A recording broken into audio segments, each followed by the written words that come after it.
Hi, my name is Stephen McGee, and I'm the author of Electrical Forensics. Now, we're here to talk about the police, and in particular, the police doing stops, and how to behave with the police during a stop to ensure that you stay safe during that stop. Now, there's been a lot of stuff in the media about angry and aggressive police officers, fraudulent police officers, corrupt police officers. Well, we're fortunate that, the majority of police officers are actually okay and you don't have to worry about them, but it is a fact of life that there is corruption in the police, and unfortunately during a traffic stop you are going to interact with a completely unknown police officer that you have no idea what kind of police officer they are. And how you choose to interact with that police officer may actually determine whether you live or you die in an extreme encounter. So this talk is aimed at keeping you alive during the encounter and making sure that you don't die and making sure that you don't get assaulted by a corrupt cop and making sure that you're not abused. So you have a cop behind you, you look in your rearview mirror, flashing lights are going away. What do you do? So my advice to you is you put on your hazard lights. So signal to the police officer that you know he's there and activate your hazard lights. So you've acknowledged that there's a police officer behind you by that action. Look at your speed, turn down your speed to a very low level that is appropriate for the road that you're on.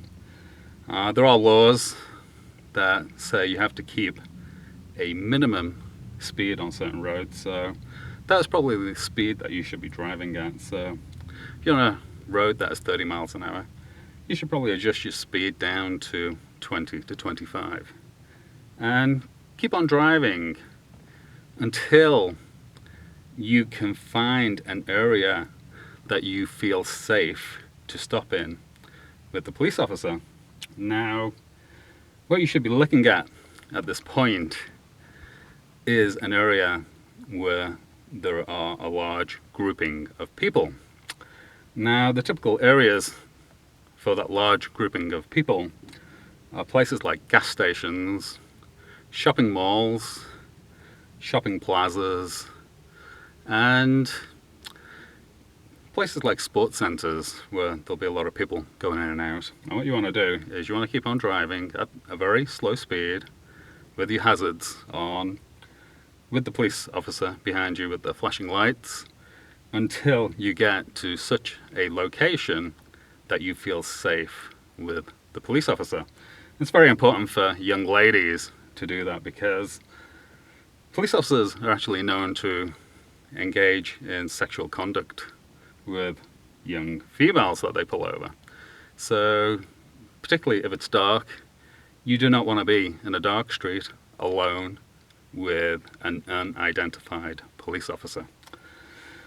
Okay, so you've got to your location, you've pulled over, your hazards are turned off, and you're waiting for the police officer to approach you.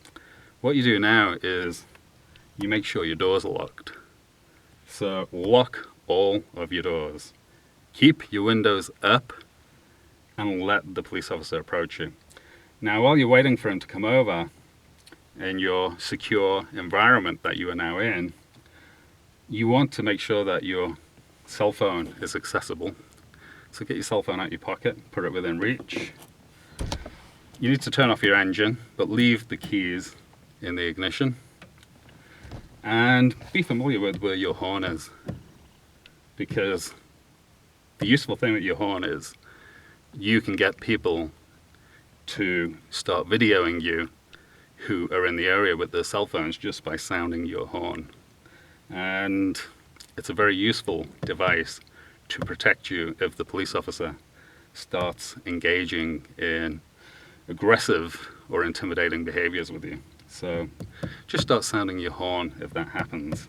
And it's preferable just to keep your hand on it continuously until the police officer backs off. And wherever the police officer is doing, just ignore him if he's harassing you. Just keep sounding that horn till he backs off. And if he backs off, let the horn go. So the other thing you want to hand are your documents. So get your documents out of your glove box. Typically your license, registration, insurance is what they're after, and it's the law that you have to hand them over to a police officer that pulls you over. So do not try and withhold those documents from the police officer, because they're quite within the rights to arrest you at that point. So the other thing that you want to do is, if you have a dash cam, this car has a dash cam right up here, it's just out of the picture, swivel it round so it's pointing at the police officer. And if you have a spare cell phone in your car, which I do, I always carry a fully charged spare cell phone in my car. Two reasons for that is it has a video camera, and the other reason is it can act as a voice recorder. So at this point I would put my cell phone on voice record and put it on here, and that is the spare cell phone, because you're going to need your cell phone for calling 911 if things get out of hand. So keep your cell phone close to hand for that 911 call. So the thing to do now is, the police officer has approached your car, he's probably tapped on your window. Make sure everything is in sight, your hands, and make sure that he has no reasonable suspicion to think that you are armed with any lethal weapons that may spook him, because he may shoot you if that happens. So he's going to tap on your window, and he's probably going to tell you to wind down your window or step out of the car.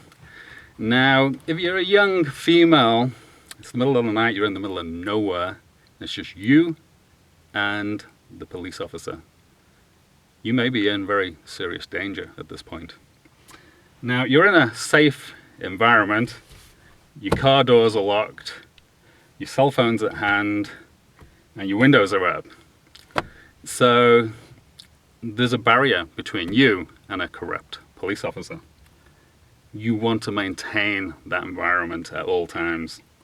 So he's going to tell you to wind down your window or open your door and step out. Now this is what you do. You wind down your window so there's a little gap that you can pass documents through. So you can talk to the police officer through this gap, and you can pass him documents through that gap. Your door is locked, there's a barrier between you and the police officer. So he may insist at this point that you get out of the car. And as I say, if you're a young female, you may be about to make a big mistake if you get out of that car. So stand your ground and just say to the police officer, I am fearful of police officers. I am in a safe environment of my locked car with my windows up. I am going to maintain that safe environment with you at all times during this stop. Now, he may freak out at that point, and don't worry about it. He may start ordering you to get out of the car. And you have just conveyed to him that you're in a safe environment, and you're going to maintain that safe environment. So you're at a standoff. Now, he is armed and potentially dangerous, and you don't want that situation to escalate. So if that is what is happening, if he's getting aggressive and he's throwing commands at you and he's trying to get you to be subordinate, and it's just you and him in a very dark place and there's nobody around, then that aggression is probably going to continue and possibly escalate if you get out of the car. So this is where the cell phone comes in. So you need your cell phone. You're going to make a 911 call at this point, and you're going to tell the operator that you are alone with a strange police officer that you don't know that has just pulled you over, and you're in the safe environment of your car. The doors are locked, the windows are up, and you are in communication with the police officer through a small gap in the window, and you would like a police supervisor to be sent to the scene immediately because you are going to maintain that safe environment from the potentially aggressive police officer who is outside your car. And at that point, the police officer can no longer command you because you have elevated the situation to a supervisory level. So at this point, you follow all the commands that come from 911. And it's very, very unlikely that 911 are going to tell you to get out of your car at this point with the police officer. So tell 911 that you're going to maintain your safe environment and that you are willing to hand over your documents to the police officer, and offer the documents to the police officer. Just say, I'm maintaining my safe environment from you to protect me from you, and here are my documents, and pass them out to the police officer through the gap in the windows, and invite him to inspect your fully legal documentation that demonstrates that you are legally driving a vehicle.